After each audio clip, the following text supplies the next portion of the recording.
रात्रि कैसी है शरद की? शरदोत्फुल्ल मल्लिका, मल्लिकादिक पुष्पों से बड़ी विभूषित हो रही है। चांदनी की शोभा चारों तरफ छिटक रही है। पूर्णिमा तो वैसी ही सुंदर होती है, पर शरद की पूर्णिमा का तो कहना ही क्या। उस शारदीय सौंदर्य को देखकर आज माधव के मन में ब्रजबामाओं से विहार करने का संकल्प उठा। वैसे तो परमात्मा अमना शुभ्रो, भगवती श्रुति ने परमात्मा को अमना कहा, बिना मन का। और जब तक मन नहीं तब तक संकल्प विकल्प नहीं, इच्छाएं नहीं। इच्छाएं तो मन में ही होती हैं। तो मनश्चक्रे, आज भगवान के भीतर मन जगा, मन में संकल्प उठा। संकल्प में क्या संकल्प? रंतुम, रमण करने का, ब्रजबामाओं से विहार करने की इच्छा जागृत हो। भक्त भगवान को चाहे, भगवान को दिन रात याद करे, उसका नाम भक्ति। और भगवान भक्त को दिन रात याद करने लग जाए, ये भक्ति की पराकाष्ठा। फिर वो भक्त नहीं, वो प्रेमी हो जाता है। प्रेम की सफलता कब? जब प्रियतम के मन में भी मिलन की उत्कंठा जागे। अब तक तो गोपियां ही गोविंद से मिलने के लिए लालायित रहती थीं, पर आज तो चमत्कार हो गया। गोपियां अपने अपने घर का काम कर रही हैं और गोविंद के मन में उनसे मिलने की उत्कंठा जाग रही है। ये गोपियों की प्रेम की सफलता है। योग माया का आश्रय लेकर, योग माया कोई साधारण नहीं है। अघटित घटना पटीयसी योगाय संयोगाय या माया कृपा। भगवान की कृपा शक्ति, किशोरी जी, राधा रानी बिना किशोरी जी का आश्रय लिए महारास कैसे संपन्न हो सकता है? तो किशोरी जी का स्मरण करके भगवान ने आज बड़ी प्यारी बंसी बजाई। गोपियों की याद आई तो गोपियों को बुलाने के लिए भगवान ने बंसी बजाई। बंसी की तान जहां गोपियों के कान में पड़ी, सब देह भान भूलकर, देह गेह में नेह जो था वो सर्वथा त्याग कर सभी ब्रजबामाएं गोविंद की वंशी के स्वर के साथ खिंची चली आई। निशम्य गीतम तदनंग बरधरम ब्रज स्त्रिय कृष्ण गृहीत मानसा आजग्मुरन्योन्यमलक्ष्यतोद्यमा तयत्र कांतो जवलोल कुंडला।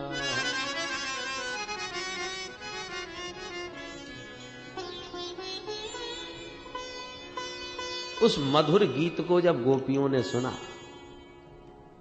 बोलो जय श्री कृष्ण, बंसी तो बजी।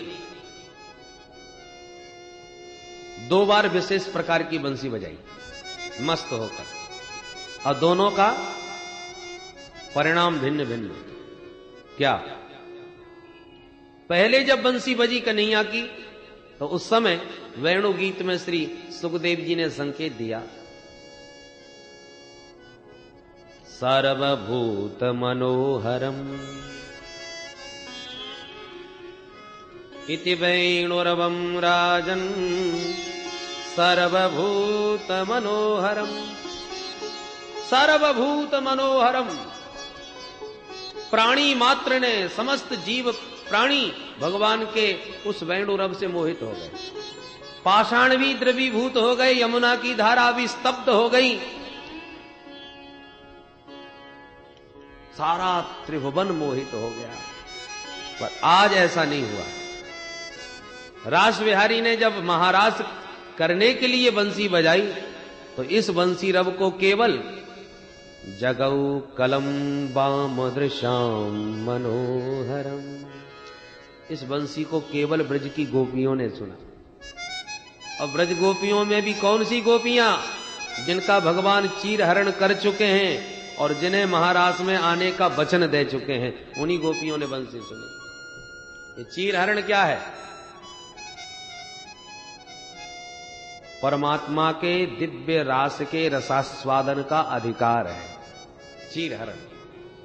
चीर हरण हुए बिना महारास में गति नहीं।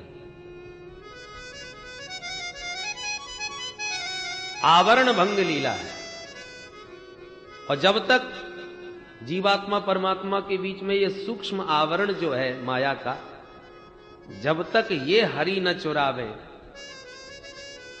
इसका जब तक चीर हरण न करें, तब तक जीव उस दिव्य रस का अधिकारी नहीं बनता। घूंघट के पट खोल तो पिय मिलेंगे। प्रीतम के बीच में ये घूंघट का जो पट पड़ा है माया रूप, इसी का हरण करते हैं हरि प्रियतम। क्योंकि घूंघट का पट भी तो प्रियतम ही उघाड़ते हैं। तो जानत तुम्हें तुम्हें हो जाई, सो जान है जह देव जनाई। जिसको अपना रस देना चाहते हैं उसी की आंखों से ये माया का घूंघट उठा देते हैं। और ब्रह्मविद ब्रह्मैव भवति, जहां उस ब्रह्म का अपरोक्ष साक्षात्कार हुआ, उस दिव्य रस का एक बार रसास्वादन किया, महाराज का वो परम पात्र बन गया।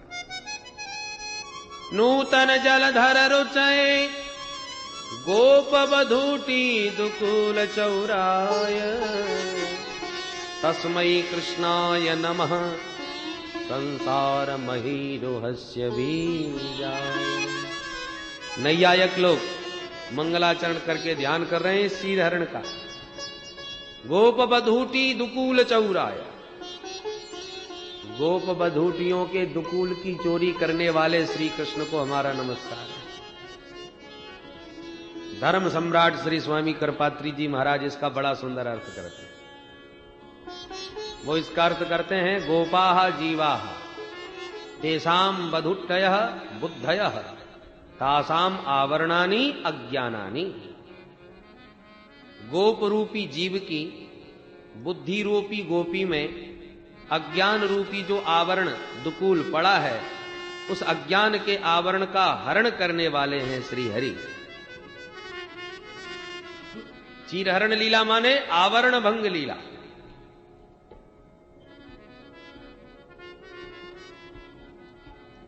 एक बार जिसका आवरण हरण हो जाए तो वो फिर जीव संसार में भले ही रहे, पर संसार की माया उसे प्रभावित नहीं कर पाती।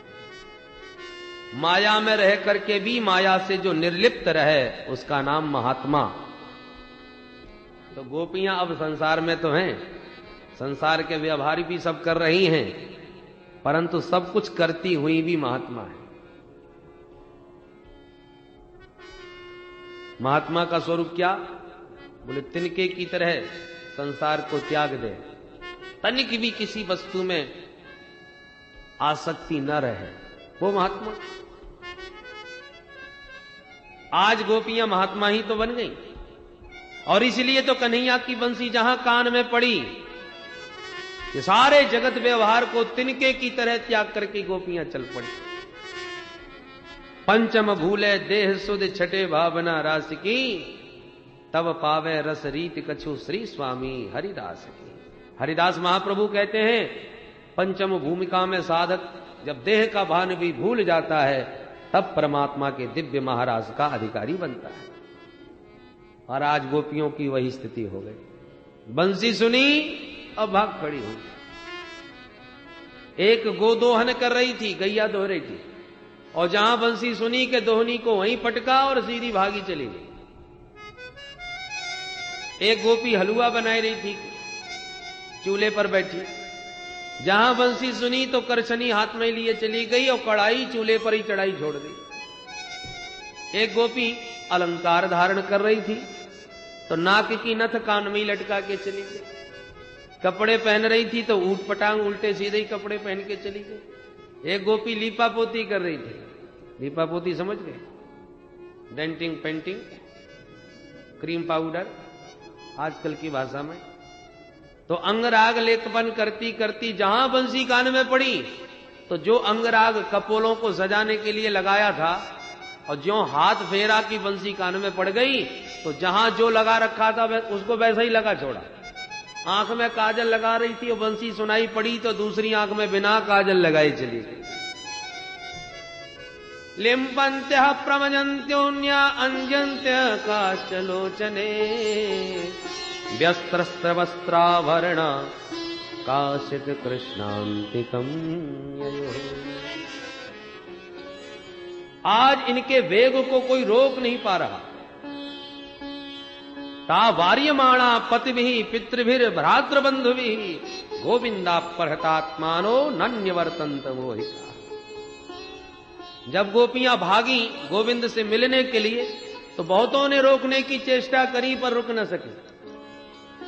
गंगा की धारा गोमुख से जब चलती है तो अपने प्रियतम प्रेमास्पद सागर को पाकर के ही विश्राम लेती है, बीच में कहीं रुकने वाली नहीं। छोटा मोटा पत्थर रुकावट बने तो अपने वेग से बहा के ले जाती है, और बड़ा पहाड़ यदि सामने आ जाए तो अपनी दिशा बदल करके चली जाती है। परंतु लक्ष्य सागर को पाना है, किसी से टकराना नहीं।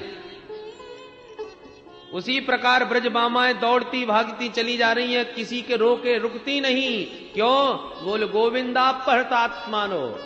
बंसी की तान सुनाकर गोविंद ने सबके मन को अपहृत कर लिया, चुरा लिया। एक गोपी को तो पकड़ के उसके पति ने कमरे में कैद कर ही दिया।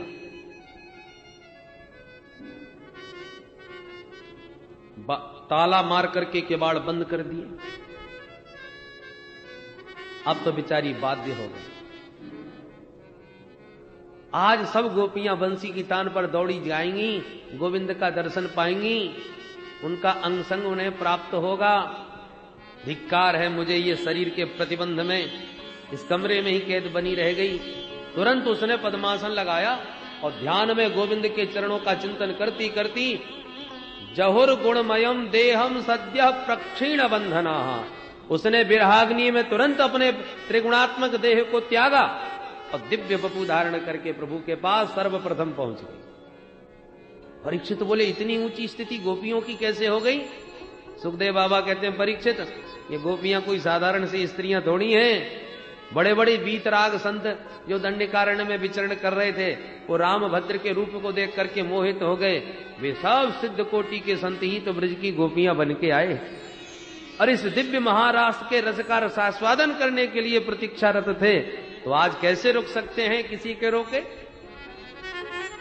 गोभी ही इंद्रिय ही कृष्ण रसम पिबती इति गोपी, जो निरंतर कृष्ण रस का ही पान करें, ये गोपियां वो हैं। गोपियों के पहुंचते ही भगवान ने सबका स्वागत किया। स्वागतम वो महाभागा प्रियंकिं करिवाणि वः ब्रजस्या नामयं कश्चित् ब्रूतागमन कारणम्। सुस्वागतम सुस्वागतम, आओ आओ देवियों, आपका स्वागत है। गोपियां गदगद हो गईं, बंसी बजा के बुलाया और कितने प्यार से स्वागत कर रहे हैं। और जैसे ही अगला प्रश्न किया ब्रूतागमन कारणम, आ तो गई, स्वागत है, पर आई क्यों, इसका कारण तो बताइए, कैसे आना हुआ? अब तो गोपियां बेचारी मुंह लटका के खड़ी हो गई। निमंत्रण इन्होंने किया, बंसी बजा के हमारा नाम लेके बुलाया इन्होंने, और अब यही पूछ रहे हैं कि क्यों आई? अरे जिसने बुलाया हो उसे पता होना चाहिए कि हमने क्यों बुलाया है। बेचारी गोपियां क्या उत्तर दें? मौन, कुछ नहीं बोली। भगवान आज इनके हृदयगत प्रेम को प्रकट करवाना चाहते हैं कि अपने मुंह से अपने प्रेम को प्रकट करके कहें, परंतु कोई भी अपने हृदय के प्रेम को स्पष्ट रूप से तो कहना बड़ा साहस की बात है। तो सब गोपियां मौन खड़ी हैं और भगवान आज पीछे पड़े हैं कि इनके मुंह से कहलवा के छोड़ूंगा। भगवान बोले अच्छा अच्छा, समझ गया, आज शरद पूर्णिमा है, सो रात की चांदनी देखने आई होंगी वन में। बहुत अच्छा, देखना चाहिए, परंतु साथ साथ ध्यान भी रखना चाहिए कि ये जंगल वाली बात है, शेर भालू तमाम घूम रहे होंगे इस जंगल में, तो चांदनी देखते देखते कहीं कोई शेर भालू ना देख ले आपको, इसलिए आप देख लिया, जाओ। दृष्टम वनम कुसुमितम राकेश कर रंजितम, चंद्रमा की चांदनी बहुत अच्छी तरह देख ली होगी, अब जाओ। गोपियों ने सिर हिला दिया, हम ये चांदनी नहीं देखने आई, बहुत बार देखी है ये चांदनी। अच्छा, तो फिर क्यों आई हो? ओहो, समझ गया, लगता है अपने पतिदेव से खटपट कर बैठी, झगड़ा हो गया होगा पतियों से, सो भगी आई। हे देवियों, चाहे जितना महाभारत हो जाए घर में, कितना भी झगड़ा हो, पर कोई भी स्त्री को घर छोड़ के नहीं भागना चाहिए। पता है, स्त्रियों का परम धर्म पति की सेवा करना। स्त्री का पति ही परमात्मा होता है।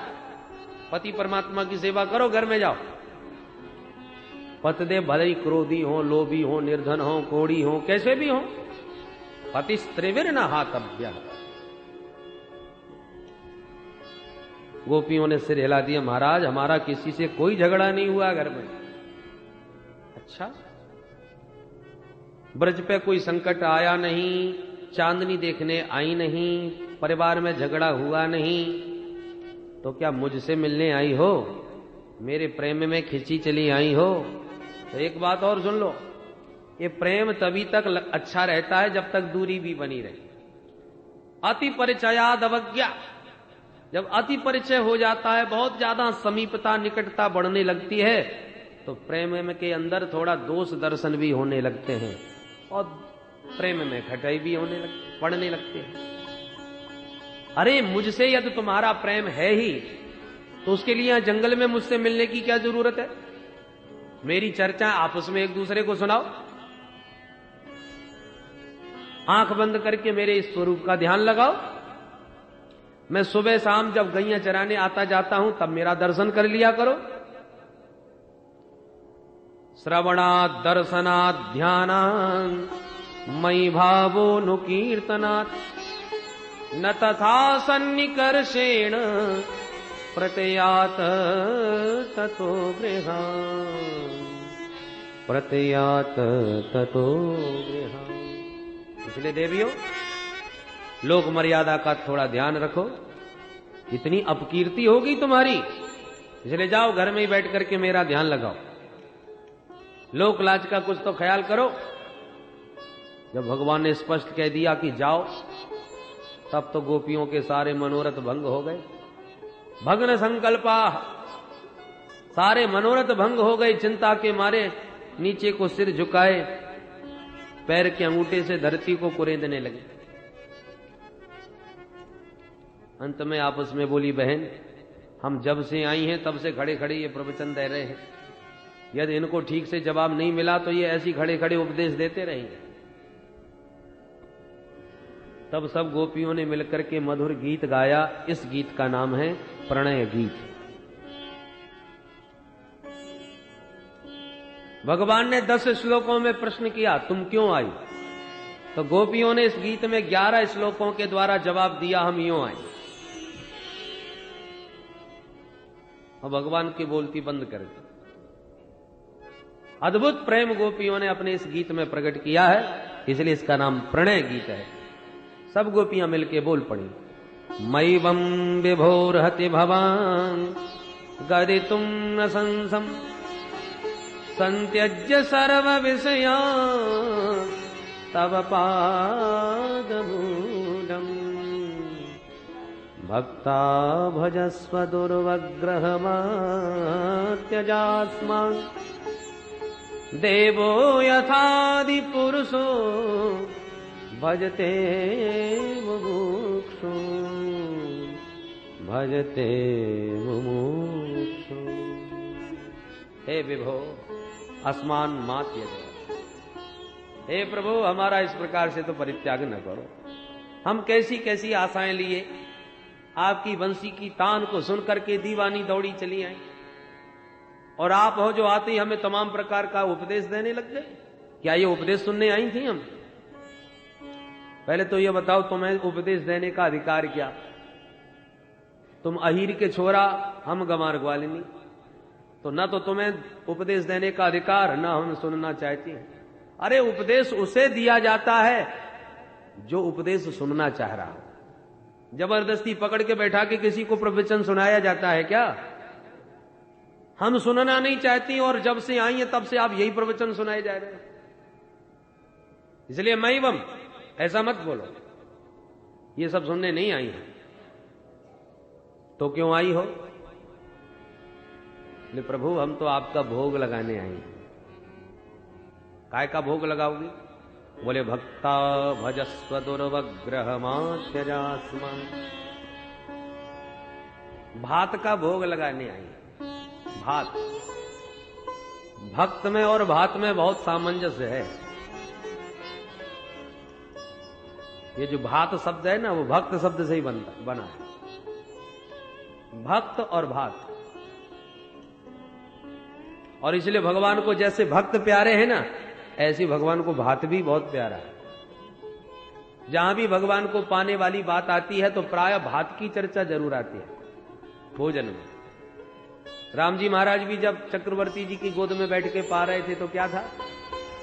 भोजन करत चपल चित इत उत अवसर पाए, भाग चले किलकत मुख दधि ओदन लपटाए, दधि ओदन लपटाए।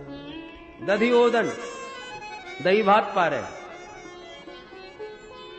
तो भगवान को भात बहुत पसंद, ऐसे भक्त भी बहुत पसंद। भात कैसे बनता है? सबसे पहले तो धान घर में आवे, फिर धान में तमाम मूसल मार करके तब छिलका उसका उतारा जाए, तब चावल अलग हो।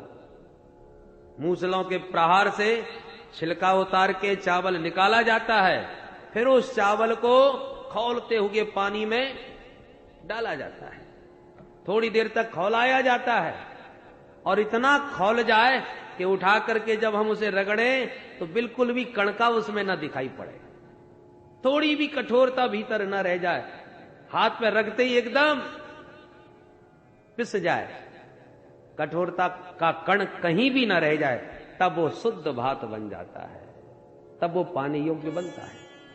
ऐसी जीव है भगवान का भात। उसे भक्त बनने में, भात बनने में बहुत समय लगेगा। पहले तो ये माया में चिपका बैठा है। धान, मूल रूप तो इसका क्या है? धान। तो धान को सबसे पहले क्या किया जाए? बोले मारो, मूसल मारो और छिलका उतारो, चावल निकालो। उसी प्रकार पहले तो इसे संसार के थपेड़ों से, थप्पड़ खाते खाते किसी सदगुरु की अनुकंपा हो जाए, कृपा हो जाए, वो शरण में स्वीकार कर लें, तब सनई सनई विवेक पूर्वक इसका छिलका उतारा जाता है। ये माया का छिलका जब उतर जाता है, जीव शुद्ध स्वरूप में हो जाता है, तब भगवान के पाने योग्य। अब चावल तो बन गया, छिलका तो उतर गया, परंतु थोड़ा अभी से खौलना की आवश्यकता है। खूब खौलेगा चावल तब भात बनेगा। तो जीव जब परमात्मा के विरह की आग में तपता है, हे प्रभु कैसे मिलोगे, कब मिलोगे, कहां मिलोगे, और निरंतर उस प्रभु के विरह की आग भीतर धधकती रहे और उस विरहाग्नि में तड़पता रहे, तब जाकर के इतना तड़पता है कि इसके भीतर की कठोरता बिल्कुल समाप्त हो जाती है। जब तक थोड़ा भी कण है तब तक पाने में स्वाद नहीं आएगा। चावल की कठोरता समाप्त हो जाए तब वो भात कहलाता है। उसी प्रकार हमारे भीतर की सारी कठोरता, माने सारा अभिमान हमारा गल जाए, तनिक भी किसी भी प्रकार का अहंकार भीतर न रह जाए, कर्तृत्वाभिमान, देहाभिमान, ज्ञानाभिमान, विद्याभिमान, सारे अभिमानों को गलाकर जब अपनी सत्ता को ही समाप्त करके सर्वथा परमात्मा को समर्पित हो जाते हैं, उसकी विराग्नि में अपने सारे अस्तित्व को गला देते हैं, तब भगवान प्रसन्न हो जाते हैं। अब मेरा भात बन गया, अब मेरा भोग्य बन गया। भगवती श्रुति कहती है अहम अन्नः त्वम अन्नादः, प्रभु हम अन्न हैं और आप हम अन्न के भोक्ता हो।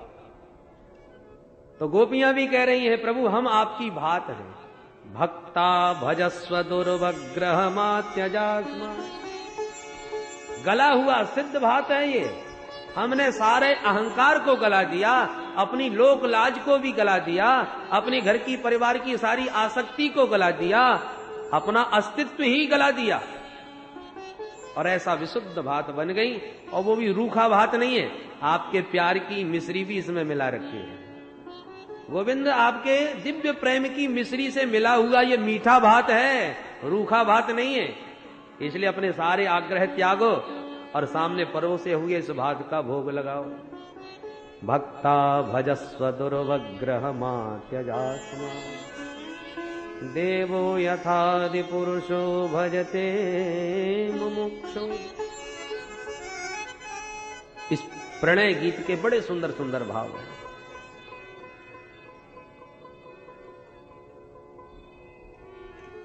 भगवान बोले भूख लगी हो तब तो पावे।